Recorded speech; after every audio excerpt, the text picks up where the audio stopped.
New York Times is run on a skeleton crew. Yeah. Compare the amount of people that worked at the New York Times, 20 years ago.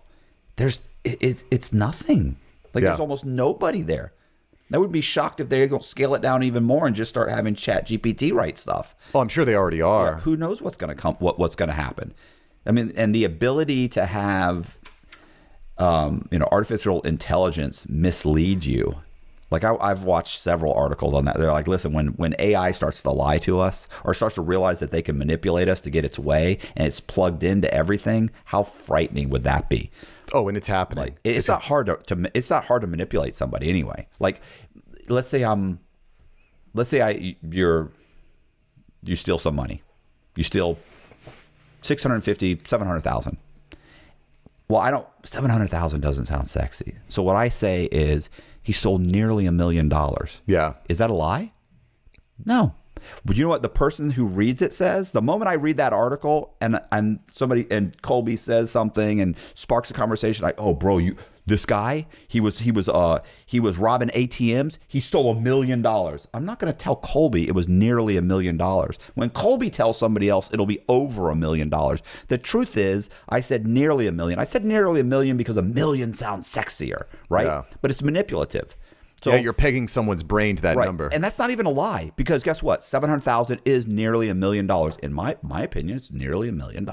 Yeah. So, it's not, to me, that's not even necessarily a lie. Is it manipulative? Yeah, it's kind of, but it's also sexier. And, I'm not prosecuting anybody. I'm just telling a story. So wait till AI can manipulate on a scale that humans can't fathom. Yeah. Well, and it's going to be so much better at manipulating because of all the data that's being collected. Italy actually implemented a ban on ChatGPT because of all the personal data that it was inputting.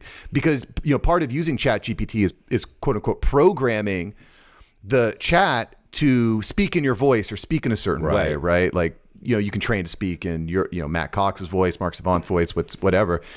So Italy shut it down because what it's going to be able to do is it's going to know us inside and out. It's know our personalities, our proclivities, what scares us, what excites us, our relationships. And it's going to be able to manipulate us based on how well it knows us. Heck, Facebook knows when you have colon cancer before the doctor knows you have colon cancer. And so it's going to be able to manipulate us at scale once it's plugged into these algorithms. Way better than a human being can, my opinion.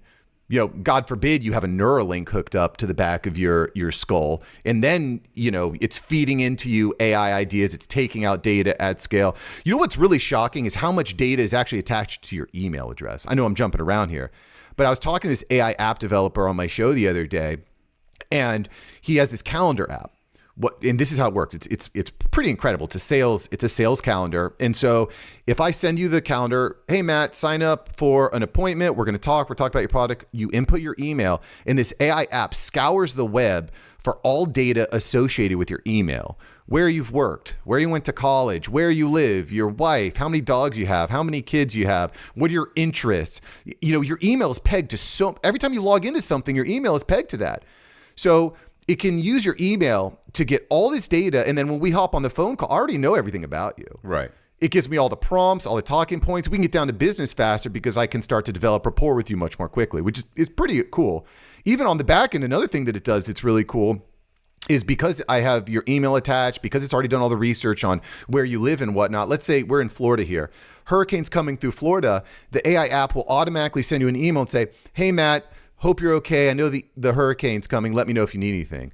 Boom. Now we're like best buds because you're like, wow, Mark is really thinking about me. It's not me. It's the AI app that I have programmed properly to get you pegged down, Yeah.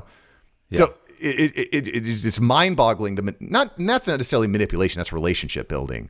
But it's still manipulative because let's face it, if I know that you're a huge Trump supporter and on the phone, and I know that, and I go into the conversation with that, and I say, and I just mentioned that my next door neighbor, it's just, hey, what's going on? It's nothing. Everything's fine. Oh, everything okay? Well, yeah, I probably shouldn't say this, but God, no, my neighbor put out this Biden sign, and I just can't stand the guy. Like the guy can barely, put together a words to form a sentence, and I just don't get it.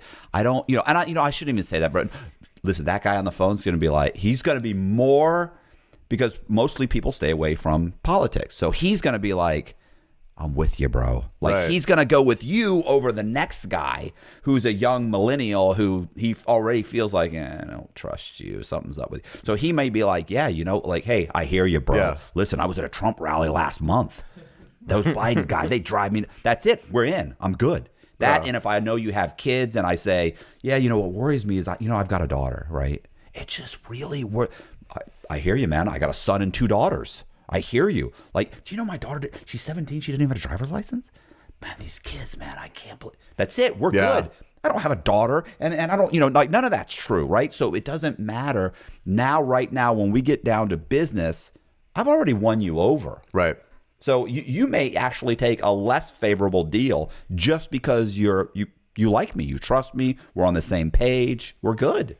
Yeah, people work with people that are like, I don't even barely sell anymore. Like, if someone takes the time out of their day to go to your website, book a link on your calendar, they already know that they want to buy it. They just want to know that they like you and they want to work with you, right? Right. So if you know all that information about them, it's over. And then again, you plug it into your CRM, which is sending out automatic emails. You put them into an email sequence and you can customize it at scale using AI. I mean, the possibilities are endless. The possibilities are, I mean, it's I don't know. It's really fascinating to me how this is going to roll out. And privacy, I think, becomes a big question. I don't even know if we can have privacy anymore.